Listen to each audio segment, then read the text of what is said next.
विक्रम बेताल की 22वीं कहानी, चार मूर्ख भाइयों की कहानी। जब राजा विक्रमादित्य ने एक बार फिर बेताल को पकड़ा तो उसने हर बार की तरह एक नई कहानी शुरू कर दी। बेताल ने कहानी सुनाते हुए राजा विक्रमादित्य से कहा, कुसुमपुर नाम के एक नगर में एक ब्राह्मण परिवार रहा करता था। ब्राह्मण के परिवार में 4 बेटे और उसकी पत्नी थी। ब्राह्मण अपने परिवार के साथ सुखी जीवन बिता रहा था। एक दिन अचानक ब्राह्मण बीमार हो गया और उसकी हालत दिन ब दिन खराब होती चली गई। सेहत में सुधार न होने के कारण एक दिन ब्राह्मण की मौत हो गई। ब्राह्मण की मौत के दुख में उसकी पत्नी भी सती हो गई। ब्राह्मण और उसकी पत्नी की मौत के बाद उनके रिश्तेदारों ने 4 लड़कों को अकेला देख उनका सारा धन छीन लिया। पूरी तरह से कंगाल होने पर चारों भाई अपने नाना के यहाँ रहने चले गए। कुछ दिन तक तो सब ठीक ठाक चला। बाद में नाना के घर में भी ब्राह्मण के चारों बेटों के साथ बुरा व्यवहार किया जाने लगा। इस स्थिति को देखते हुए चारों भाइयों ने निश्चय किया कि उन्हें कोई विद्या ग्रहण करनी चाहिए ताकि लोग उनके माता पिता की तरह ही उनका भी सम्मान करें। ये सोचकर चारों भाई चारों दिशाओं में अलग अलग चल दिए। चारों भाइयों ने घोर तपस्या की और फलस्वरूप कुछ विशेष विद्याएं हासिल की। जब चारों भाई काफी समय बाद मिले तो उन्होंने एक दूसरे को खुद के द्वारा हासिल की गई विद्या के बारे में बताया। एक ने कहा, मैं मरे हुए जीव की हड्डियों पर मांस चढ़ा सकता हूँ।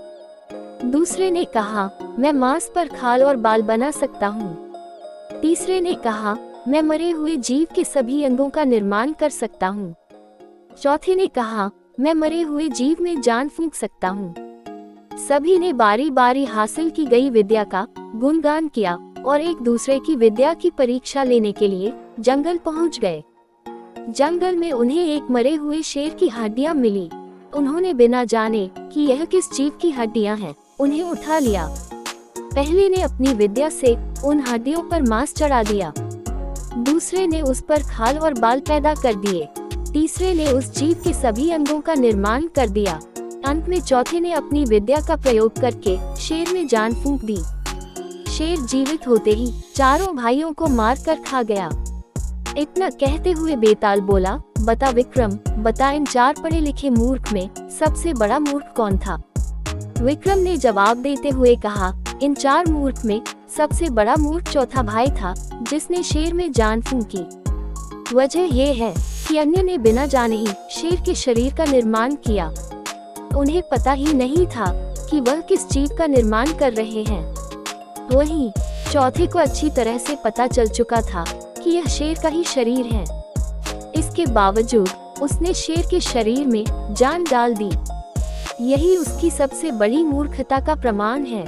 विक्रम का जवाब सुनकर बेताल बोला, विक्रम, तूने बिल्कुल ठीक जवाब दिया, लेकिन तूने मेरी शर्त तोड़ दी। मैंने कहा था कि अगर तू बोला तो मैं वापस पेड़ पर चला जाऊंगा, इसलिए तू बोला और मैं चला।